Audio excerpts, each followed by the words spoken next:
நான் செபிலிஸ்ட் அனலிஸ்ட்டும் கிடையாது. ஸோ பொறுப்போடு ட்ரேட் பண்ணுவோம். வாங்க இன்றைக்கி வீடியோக்குள்ளே போகலாம். நேற்று நிஃப்டி வந்து நம்ம கணிச்ச மாதிரி தான் ஆக்சுவலாக ட்ரேட் ஆயிருந்தது. ஆனால் நான் இவ்வளோ பெரிய அப்போ எதிர்பார்க்கல. பட் ஸோ 26,000 ரொம்ப நாளாக வெயிட் பண்ணாது, சீக்கிரம் உடச்சிருன்னு சொல்லி பேசியிருந்தோம் லாஸ்ட் 2-3 வீடியோஸாகவே. ஸோ அதே தான் நடந்தது, ஈஸியாக உடச்சிட்டாங்க. எனக்கு தெரிஞ்சு மேபி அடுத்த ரெசிஸ்டன்ஸ் மேபி 26,500 சின்னதாக இதே மாதிரி ஒரு 2 நாள் இருந்துட்டு திருப்பி அது கூட இருந்தால் தான் இருக்கும் 450 அந்த ரேஞ்சில். ஸோ அதுக்கப்புறம் திருப்பி 27,000 ஈஸியாக போய் தொட்டுருங்கிறது தான் என்னோட எண்ணம் கம்மிங் தீபாவளிக்குள்ளார. பொறுத்து வந்து பார்ப்போம் என்ன நடக்குதுன்னு. பட் இது வரைக்கும் கண்டினியூஸாக அப்பறையை வச்சு சும்மா அப்படியே அழகாக ட்ராவல் ஆகிட்டே இருக்குது. பேங்க் நிஃப்டி போய் பார்ப்போம். இப்போ டைம் பார்த்தீங்கன்னா 11 மணி. ஸோ இந்த டைம் வாக்கில் பார்த்தீங்கன்னா பேங்க் நிஃப்டி கொஞ்சம் சுணுக்கமாக இருக்கான். ஒரே இடத்துல ட்ரேட் ஆகிற மாதிரி இருக்குது, கன்சல்டேஷன் ஆகிற மாதிரி இருக்குது. நம்ம இந்த இடத்துல பேசியிருந்தோம், கன்சல்டேஷன் தான் நடக்கும்னு நினச்சோம். ஸோ அதே தான் நடந்துகிட்ருக்கு. மேபி இன்னும் கன்சல்டேஷன் 1 or 2 days போயிட்டு அதுக்கப்புறம் மேபி மேலே பிரேக் அவுட் பண்ணலாம்னு நான் நினைக்கிறேன். ஏன்னா அப்கமிங் ரிசல்ட்ஸ்லாம் இருக்கான்னு சில ரிசல்ட்ஸ்லாம் ரொம்ப நல்லா வந்திருக்கு. அதை பற்றி நம்ம இந்த வீடியோலேயே பார்ப்போம். ஸோ தமிழ்நாட்டில் போட்டிருந்தோம் நிஃப்டி ஒரு 33% ஏறி இருக்குன்னு. எப்போ அது 33% ஏறி இருக்கும்னு நீங்கள் சொல்லியிருக்கலாம். ஸோ அதை எப்படின்னு செக் பண்ணுவோம். ஸோ இதுதான் நிஃப்டி.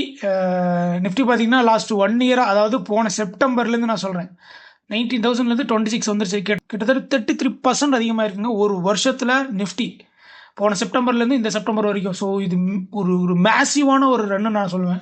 எத்தனை பேர் போர்ட்ஃபோலியோவில் முதல் இந்த மாதிரி 33% இருக்குன்னு தெரில.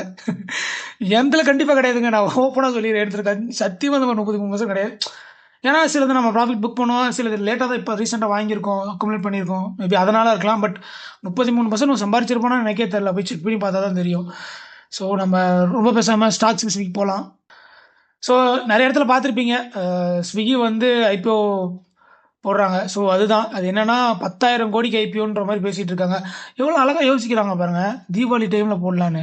ஸோ ஏன்னா நிறைய பேர்கிட்ட அமௌண்ட் வரதுக்கான வாய்ப்புகள் இருக்குது. ஸோ அதை வந்து கண்டிப்பாக ஸ்டாக்ல இன்வெஸ்ட் பண்ணுறாங்களோ இல்லையோ ஐபிஓக்கு போடுவாங்க. அதில் வந்து அவங்க தெளிவாக இருக்காங்க. எல்லாருமே போடுவோம், அதில் மாற்றுக்கிறதே இல்லை. ஸோ இதை பாடி சொமேட்டோ எப்படி ட்ரேட் ஆகுதுன்னு பார்ப்போம். ஸோ ஆக்சுவலாக நியூஸ் பார்த்தீங்கன்னா முந்தினத்து வந்துச்சு, அங்கேருந்து ஒரு 2% டவுனில் தான் வந்திருக்கு. பட் இங்கேயும் பார்த்தீங்கன்னா இன்றைக்கும் கீழே தான் இருக்குது.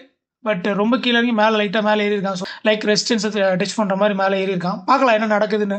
பட் இதெல்லாம் ஓவரால் இஷ்டாதுங்க, அதை பற்றி யோசிக்கிறதுல பேசுகிறதுல எனக்கு தெரிஞ்சு இதில் அர்த்தம் இல்லை நான் நினைப்பேங்க.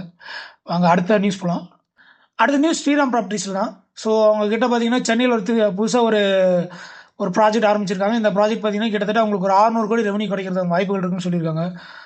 ஸோ ரொம்ப பெரிய விஷயம். அண்டு சென்னை பாருங்கள் வளர்ந்துட்டே இருக்குங்க, டக்கு டக்கு டக்கு டக்குன்னு. நான் சென்னை ஒரு 6 years கேப்புக்கு அப்புறம் போனேன், சரியான வளர்ச்சி. ஸோ இந்த வீடியோ கொஞ்சம் பெருசாக போவதுனால அதை பற்றி இப்போ பேச வேணாம். பட் உண்மையாகவே தமிழ் நல்லா வளர்ந்துட்டு வருதுங்க, அதில் மாற்றக்கிறதே இல்லை. ஸோ அடுத்த நியூஸ் போவோம்.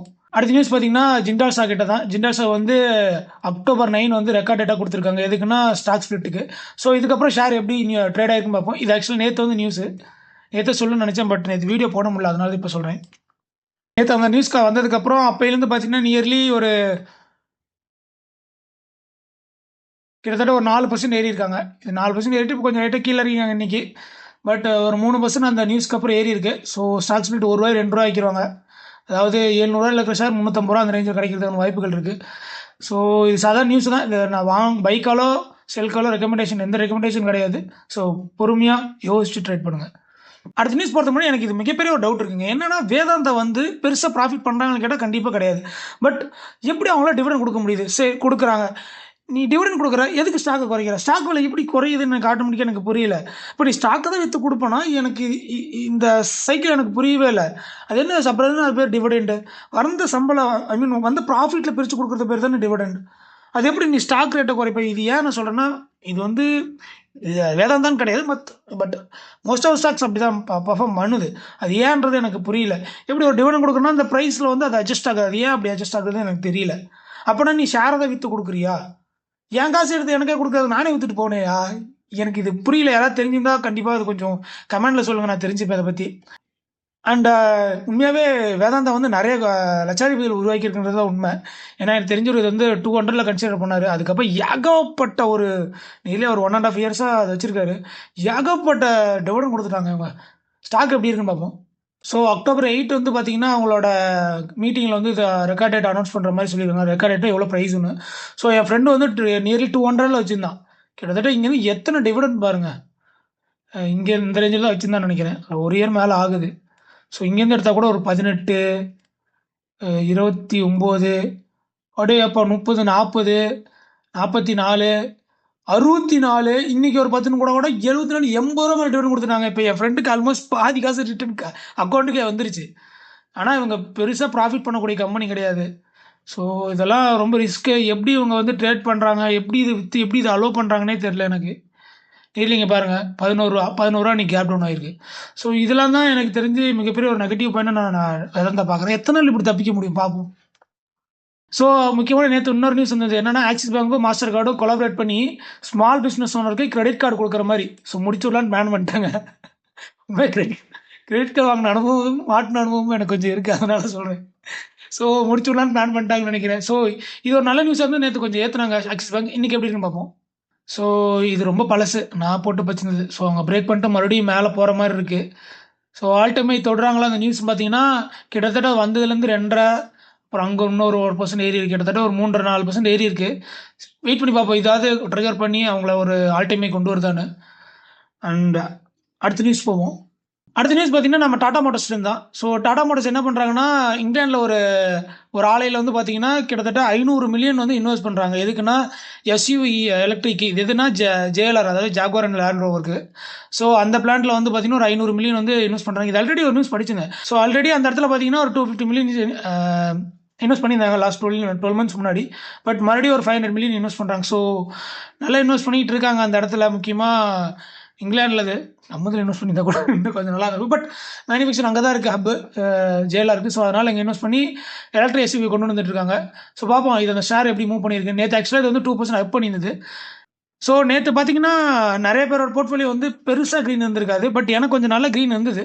லைக் 2.5% பக்கம் மேலே இருந்தது. காரணம் வந்து டாடா மோட்டார்ஸு, அப்புறம் இன்னும் ஒரு சில நல்ல ஷேர் லைக் டாக்டர் ரெட்டி, அப்புறம் பஜாஜ் ஃபினான்ஸ் 3-4 பேர் எனக்கு நல்லா பெர்ஃபார்ம் பண்ணதுனால என்னோட டோட்டல் போர்ட்ஃபோலியோ கிட்டத்தட்ட 2 பாயிண்ட் பக்கம் மேலே இருந்தது, 2% பக்கம் மேலே இருந்தது. ஸோ ரொம்ப சந்தோஷமாக இருந்தது நேற்று எனக்கு அது பார்க்குறப்ப. And back to the news. So நேற்று அதுக்கப்புறம் பார்த்தீங்கன்னா நியூஸ் வந்ததுக்கப்புறம் 3% மேலே இருந்தாங்க டாடா மோட்டார்ஸ். இன்றைக்கி ரொம்ப ஃப்ளாட்டாக ட்ரேட் ஆகிட்டு இருக்காங்க. ஸோ நம்ம எதிர்பார்த்த மாதிரி அந்த 950 நம்மளால் பை பண்ண முடியல அந்த இடத்துல. ஸோ அந்த இடத்துல இருந்து வந்துட்டு மறுபடியும் மேலே ஏறிட்டு இருக்காங்க. பார்க்கலாம் ஆல் டைம் போகிறாங்களா என்னென்னு. பட் அதுக்கான பொட்டன்ஷியல் இருக்குது. But maybe take long times நான் நினைக்கிறேன். பார்ப்போம் எப்படி இருக்குன்னு ஷேர். இன்றைக்கி பார்த்தீங்கன்னா நம்ம ஐடி செக்டரில் நிறைய ஏறி இருந்தது. காரணம் என்னென்னா நம்மள அக்சென்ச்சரோட ரிசல்ட் வந்திருந்து. ஸோ ரிசல்ட் என்னென்னா அனலிஸ்டோட எஸ்டிமேஷன் ரொம்ப நல்லா பீட் பண்ணியிருக்கு. பீட் பண்ணது இல்லாமல் என்ன முக்கியமான விஷயம்னா அவங்க வந்து பைபேக் சொல்லியிருக்காங்க கிட்டத்தட்ட 16 பில்லியனுக்கு. ஸோ இது மிகப்பெரிய ஒரு விஷயம். ஸோ இதுவே பார்த்தீங்கன்னா அந்த ஷேரை வந்து நியர்லி 6% அப் பண்ணியிருக்கு அவங்களோட யூஎஸ் மார்க்கெட்டில்.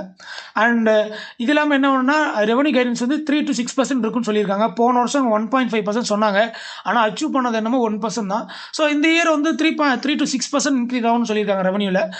பொறுத்து வந்து பார்ப்போம். ஸோ இதனால தான் இன்றைக்கி ஐடி செக்டர் நல்ல பூம் ஆயிருக்கு நம்ம மார்க்கெட்டில். அண்ட் முக்கியமான ஒரு நியூஸு, இது என்ன மாதிரி 2 வீலர் வச்சுருக்கவங்களுக்கு எந்த அளவுக்கு இம்பாக்ட் பண்ணணும்னு தெரில. பட் கார் வச்சுருக்கவங்க கண்டிப்பாக இம்பாக்ட் பண்ணுறதுக்கான வாய்ப்புகள் இருக்குது. ஏன்னா பெட்ரோலுக்கு ஒரு 2 to 3 ரூபா பெட்ரோல் டீசல் வந்து ரேட்டு குறைப்பாங்கன்னு இக்ரா வந்து கணிச்சிருக்காங்க. லெட்ஸி வெயிட் பண்ணி பார்ப்போம். இந்த ஓஎம்சிஸ்லாம் குறைக்கிறாங்களா? இந்த லைக் ஓஎம்சிஸ்னால் யாருன்னா BPCL, HP, Indian oil, Nayara, இவங்கெல்லாம் பார்த்தீங்கன்னா ஒரு 2 to 3 ரூபா குறைக்கிறதுக்கான வாய்ப்புகள் இருக்குன்னு சொல்லியிருக்காங்க. ஸோ பொறுத்திருந்து பார்ப்போம் இது எந்த அளவுக்கு நடக்குதுன்றத. ஏன்னா க்ரூட் ஆயில் விலை நல்லா குறைஞ்சிட்டே இருக்குது நாள் பை நாள். இன்றைக்கி என்ன முக்கியமான நியூஸ் இருக்குன்னா, நான் தமிழ்நாட்டிலே குறிப்பிடல. என்னென்னா ஒப்பக்கில் வந்து முக்கியமான நாடு சவுதி அரேபியா. ஸோ அவங்க என்ன சொல்கிறாங்கன்னா அவங்களோட மார்க்கெட் வேல்யூ குறையுது, அது மார்க்கெட் பர்சன்டேஜ் வந்து குறையுது. ஏன்னா அவங்களோட ப்ரொடக்ஷன் கம்மி பண்ணிக்கிட்டே இருக்காங்க. ஸோ அதனால் என்ன பண்ணுறாங்கன்னா இனிமேல் நாங்கள் ப்ரொடக்ஷன் அதிகம் பண்ண போகிறோம், ஸோ மார்க்கெட்டை திரும்பி பெற போகிறோம். இது என்ன சொல்ல வருதுன்னா அவங்க இன்னும் நிறைய ப்ரொடக்ஷன் பண்ண போகிறாங்கன்னு சொல்ல வருது. ஸோ இதனால் என்ன நடந்ததுன்னா லாஸ்ட் 2 டேஸாக இல்லாமல் இன்றைக்கும் நல்லா க்ரூட் விழுந்திருக்கு. ஸோ கண்டிப்பாக இது குறையறதுக்கான வாய்ப்புகள் இருக்குது. இது குறைஞ்சா எனக்கு தெரிஞ்சு நல்லா பூம் ஆகிறதுக்கான வாய்ப்புகள் யாராக இருக்குன்னா மேபி பெயிண்ட்ஸ் கம்பெனிக்கு இருக்கும். ஆக்ஷன்ஸ் ஏஷியன்லாம் பார்த்தீங்கன்னா நல்லா பர்ஃபார்ம் பண்ண வாய்ப்பு இருக்குது. இந்துஸ்தான் யூனிலிவர், ஐடிஸ்லாம் நல்லா குறையறதுக்கான வாய்ப்புகள் இருக்குது. ஏன்னா டிரான்ஸ்போர்ட்டேஷன் காஸ்ட் கொஞ்சம் குறையறதுக்கான வாய்ப்புகள் இருக்குது. ஏன்னா அவங்களாம் இது வந்து லேக்ஸ் அண்ட் லேக்ஸ் இதுக்கு செலவு பண்ணுவாங்க பெட்ரோலுக்கு மட்டும். ஸோ அவங்களுக்கு அது பெருசு. ஸோ 50 ரூபா அடிக்கிற எனக்கு இந்த 2 ரூபா 3 ரூபா குறைக்கிறது பெருசாக தெரியுமாங்கிறத கேட்கல. பட் பெரிய ஆளுங்களுக்கு கண்டிப்பாக இது நல்ல டிஸ்கவுண்ட் தான். பார்ப்போம் என்ன நடக்குதுன்றது. அடுத்த முக்கியமான நியூஸ் வந்து பார்த்தீங்கன்னா கேம்ஸ் கிட்ட தான். என்னென்னா கேம்ஸை வந்து மோத்திலால் ஓஸ்வால் வந்து பை ரெக்கமெண்டேஷன் கொடுத்துருக்காங்க. எவ்வளோனா 5100 ரூபா போகுன்னு. அண்ட் ஏன் அதை பற்றி பேசுனா கேம்ஸ் ஒரு நல்ல கம்பெனி, ஒரு நல்ல வேல்யூவேஷனில் இருந்தது, லைக் 2000 அந்த ரேஞ்சில் இருந்து. ஸோ கொஞ்சம் அந்த டைமில் அக்குமுலேட் பண்ணி என்னோட போர்ட்ஃபோலியோவில் வச்சுருந்தேன். பட் இப்போ என்கிட்ட இல்லை. பட் உண்மையாகவே இது 5000 போகிறதுக்கான ஒர்த்தான ஷேர் தான் நான் எதிர்பார்க்குறேன். அண்ட் ஷேர் எப்படி ட்ரேட் ஆகுன்றதை பார்ப்போம். வந்ததுக்கப்புறம் கேம்ஸ் பெருசாக பர்ஃபார்மன்ஸ்னு கேட்டிங்கன்னா இல்லை, நேற்று 1%, இன்றைக்கி 1% ஏறி இருக்குது. லைக் நியர்லி ஒரு 2-3% ஏறி இருக்கும் ஒரு 2 நாளில். பட் என்ன விஷயம்னா, இது நான் இங்கே பாருங்கள் தெரியுதா? ஸோ இந்த ரேஞ்சில் நான் வச்சுருந்தேன். ஸோ இந்த ரேஞ்சில் தான் எடுத்திருந்தேன். அண்ட் இங்கே ஒரு ஆவரேஜ் பண்ணியிருந்தேன். அண்ட் இந்த ரேஞ்சில் தான் இங்கே விற்றேன். ஸோ எங்கே ஞாபகம் இல்லை, நியர்லி 3000 ரேஞ்சில் தான் விற்றேன். 3000 மேலுக்கு விற்கல, என்னால் ஞாபகம் இருக்காது. அண்ட் இப்போ பார்த்தீங்கன்னா நியர்லி என் காசு வச்சுருந்தா டபுள் பண்ணியிருப்பாங்க. ஒரு வருஷம் கூட ஆகல, காசு டபுளாக இருக்குது. பட் என்ன பண்ண முடியும், இது ஏன் எடுத்துன்றதுக்கு ஒரு ரீசன் இருக்குது. வீக்லி பார்ப்போது நான் எப்படி பார்த்தேன்னா, வீக்லியை இது ஒரு கவ் பாட்டன் அதுமாதிரி கப்பு தாண்டில் தான் பார்த்தேன். இங்கே ஒரு அடித்து மேலே ஏறுவாங்கன்னு. ஸோ அதே தான் நடந்தது. இங்கே வந்தோடனே எடுத்தேன். அண்ட் நல்லா மேலே இருந்தது. அண்ட் நான் என்ன எதிர்பார்க்குறேன்னா, இவங்க சொல்ல 5000 போகுமான்னு கேட்டிங்கன்னா வாய்ப்புகள் ரொம்ப அதிகமாக இருக்குன்னு தான் நானும் எதிர்பார்க்குறேன். பொறுத்து பார்ப்போம். நல்ல கம்பெனி, வேல்யூவேஷன் எப்படி இருக்குன்னு ஒன்று செக் பண்ணி பார்ப்போம். கேம்ஸ் எங்கே யூஸ் பண்ணுறாங்கன்னா, முக்கியமாக மியூச்சுவல் ஃபண்டில் தான் யூஸ் பண்ணுறாங்க. ஸோ அதனால தான் இந்த ஷேர் வந்து அழியத்துக்கான வாய்ப்புகள் ரொம்ப கம்மியாக இருந்தது. அண்ட் இப்போயே பார்த்தீங்கன்னா அந்த வேல்யூஷன் கிட்டத்தட்ட 58, நான் எடுக்கிறப்ப நியர்லி 23 அந்த ரேஞ்சில் தான் இருந்தது. 20 அந்த ரேஞ்சில் தான் எடுத்த நல்ல ஞாபகம் இருக்குது. ஸோ அப்போ மார்க்கெட் கேப் ரொம்ப கம்மி, 10,000. இப்போ இன்றைக்கி பார்த்தீங்கன்னா 22,000. பட் இதெல்லாம் 1,00,000 கோடி அடிக்குமான்னு கேட்டிங்கன்னா வாய்ப்புகள் ரொம்ப அதிகம். ஏன்னா நம்ம அந்தளவுக்கு எஸ்ஐபி பண்ணிக்கிட்டே இருக்கோம். எஸ்ஐபி பண்ண இந்த மாதிரி முக்கியமாக அது மியூச்சுவல் ஃபண்டில் தான் அதிகமாக பண்ணிகிட்டு இருக்கோம். ஸோ அது மியூச்சுவல் ஃபண்ட் இருக்கிற வரைக்கும் கேம்ஸ் இருக்கும், அதில் மாற்று கருத்தே கிடையாது. அண்டு ஸ்டாக் எப்படி ப்ராஃபிட் லாஸ் இருக்குன்றதை பார்ப்போம். ஸோ ப்ராஃபிட் வைஸ் எந்த விதமான லேகும் இல்லாமல் அழகாக மேலே ஏறிட்டே இருக்குது, அதை பார்த்தாலே தெரியுது. ஸோ ரெவன்யூ சேல்ஸும் நல்லா ஏறிட்டு இருக்கு, ப்ராஃபிட் வைஸும் பார்த்தீங்கன்னா நல்லா ஏறிட்டு இருக்கு. நியர்லி 350 crores to 380 crores பண்ணிட்டு இருக்காங்க.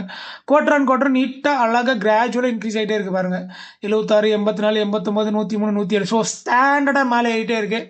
ஸோ இந்த மாதிரி கம்பெனிலாம் பொறுமையாக மேலே ஏறும். பட் நல்ல ஒரு விஷயம் புரிஞ்சிக்க வேண்டியது என்னென்னா, நமக்கு இங்கே வந்து கேம்ஸ் வந்து கிட்டத்தட்ட ஆப்ரேட்டிங் மார்ஜின் பார்த்தீங்கன்னா 45% வச்சுட்ருக்காங்க. ஸோ காம்படிஷன் ரொம்ப கம்மியாக இருக்குது. அண்ட் 45% மேபி ஃப்யூச்சரில் இன்னும் ஒரு 10-15 வருஷம் இல்லை ஒரு 5 வருஷம் கழிச்சு மேபி இதுக்கு காம்படிட்டராக யாராக வரலாம். அந்த டைமில் மேபி கீழே இறங்குறதுக்கு வாய்ப்புகள் இருக்கும்.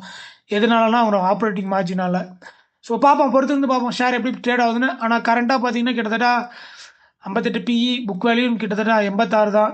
And face value 10. இது ஒன்று தான் நல்லாயிருக்கு. டிவிடெண்ட் ஈல்டு 1%, இதுவும் நல்லாயிருக்கு. பட் பொறுத்து வந்து பார்ப்போம் எப்படி ட்ரேட் ஆகுங்கிறத. அண்ட் ஹோப் இந்த வீடியோ பிடிச்சிருக்குன்னு நான் நம்புகிறேன். பிடிச்சிருந்தா லைக் அண்ட் சப்ஸ்கிரைப் பண்ணுங்கள். அண்ட் பதிவில் வந்து எதுவுமே டிப்ஸோ கால்ஸோ கிடையாதுங்க. நான் செபிரிஸ் அடையலிஸ்ட்டும் கிடையாதுங்க. மீண்டும் இன்னொரு வீடியோவில் சந்திப்போம். நன்றி மக்களே.